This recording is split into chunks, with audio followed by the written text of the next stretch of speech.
housekeeping department, there are instances that the guest would request something that they need. And as an employee of that department, you are tasked to provide those for them. Here are some examples of what the guest would request from the housekeeping department. Fold-away bed. A fold-away bed is a pre-made bed that is kept on the housekeeping department. The next is additional beddings. In a normal scenario, guests would request additional beddings, and some examples of that are pillows and blankets that have normally extras that can be found at the wardrobe. And finally, recleaning of the room upon the request of the guest.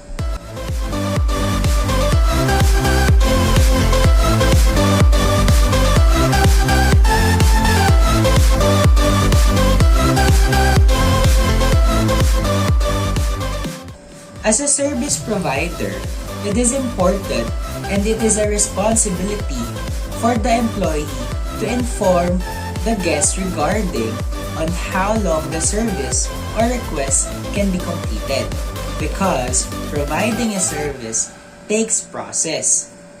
This would allow the guest to think and don't expect an immediate response with regards to their request. This would help the front office to have time to coordinate it with other departments of what the guests really need for them to provide and record it properly. This would also benefit the service to run smoothly during the performance of the operation.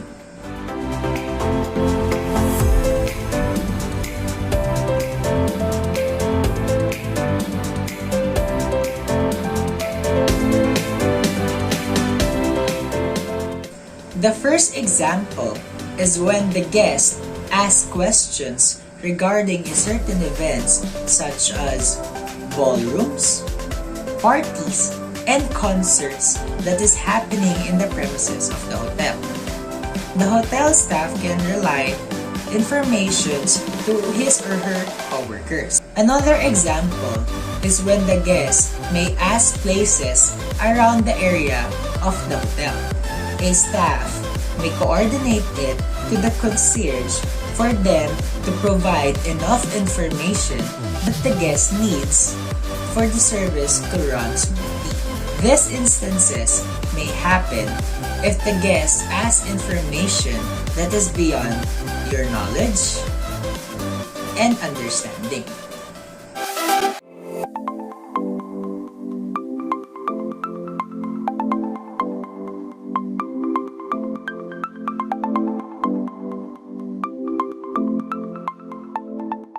It is useful because, in a face-to-face manner, it is vital that the guest would have information or knowledge regarding on how to operate an item in the guest room through demonstration. And eventually, it would help the guest to appreciate the service, amenities, and at the same time, the guest would see what items you are talking about. This may help the guest to have confidence to perform or operate those items you're talking about, because in some instances, the guest is embarrassed to ask questions regarding those items. Might as well demonstrate it in a simple, precise, and an understandable manner.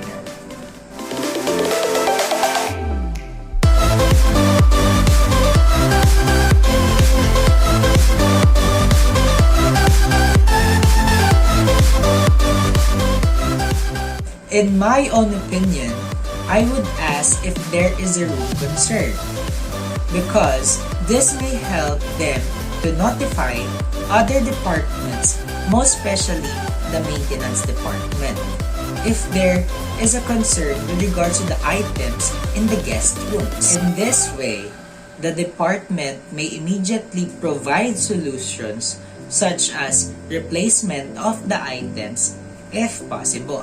If not, they can notify the front desk to inform that the room is an out-of-order room. and for the guest to have a room change. Then, the housekeeping staff will assist the guests with their luggage and other belongings and set out those on the new room.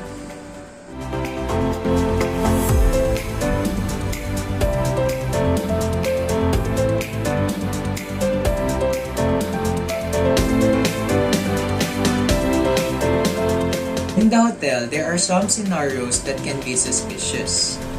The role of the housekeeping department is to report these circumstances. And some examples of this are a package left unattended in the corridor or stairwells.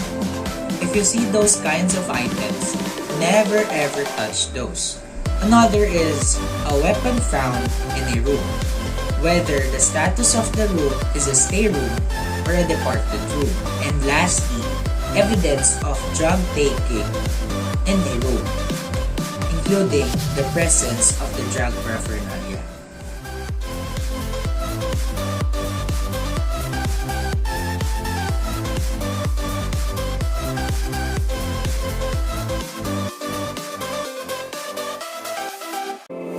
In a hotel, this may occur from time to time. Inappropriate behavior of patrons. You can identify it as: the first is aggressive, rude, and antisocial behavior by patrons or members of the public who are on the premises. Another is people who are arguing with other patrons or staff. Patrons who refuse to leave the premises when asked to do so. And that are examples of inappropriate behavior of patrons. This behavior of patrons can be handled by the following. The first is moving closer to the situation and looking to the direction of those people that are involved.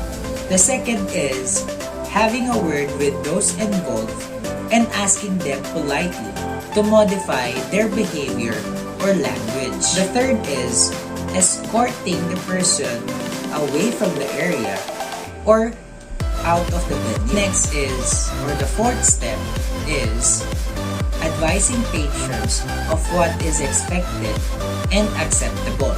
Another is communicating with the control room or supervisor and informing them of the development with regards to the problem by the following: seeking permission to act on the situation, seeking advice on what to do, and if things arises, requesting backup from other personnels.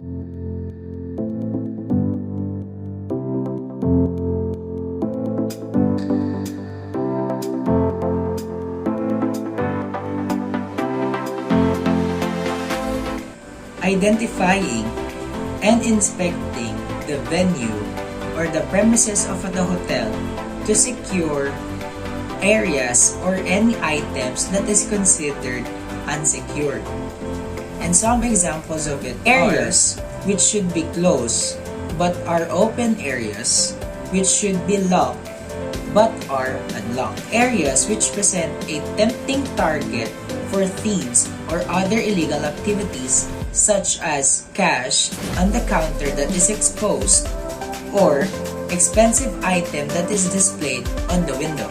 And lastly is unattended items in public spaces or areas.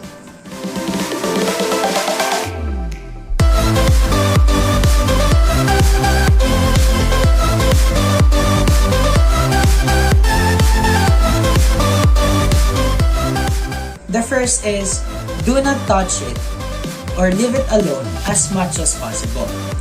Make immediate local inquiries to see if you can identify the owner or somehow locate the guest to local or nearby places within the premises of the hotel. Phone the police and report the findings. As much as possible, answer the questions that is being asked. And there are some instances that you need to inform the management first. The fifth step is evacuate people from the immediate area. to move the people to a wider area based on your findings and observation. And lastly, turn off anything that could trigger an explosion, such as mobile phones, pagers, or anything that is electronic.